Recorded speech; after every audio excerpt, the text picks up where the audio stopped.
Lakini kuna makundi ya Kikristo tofauti ndani ya video hii, utaona kuna utofauti. Na kitu kingine ambacho kimetokea humo, utaona kuna mabibi harusi mapacha ambao walikuja mwishoni katikati mwa ibada hapo. Baada ya tunasema Travis Scott kuja ndani ya kanisa akiwa na sura ya alien, sura ya kiumbe, akavua akaonekana ni nani? Ni Travis badala ya Kanye West. Mabibi harusi walikuja pale wakamshika mkono wakaondoka naye nje, wakaondoka naye.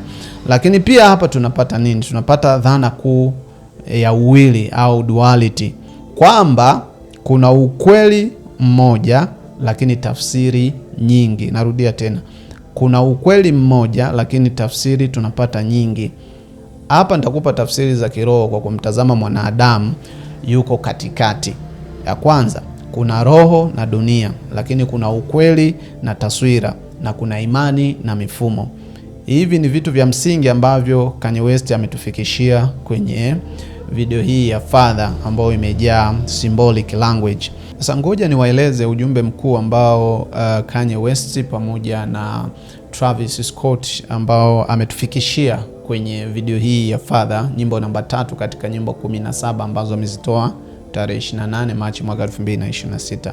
Ujumbe wa kwanza ni dini inaweza kuwepo bila uzima wa kiroho. Ujumbe wa pili, jamii hupenda kuona taswira na hupenda kuamini taswira kuliko ukweli.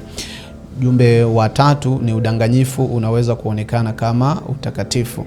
Na ujumbe wa 4 ni mwanadamu anaishi katika hali ya uwili.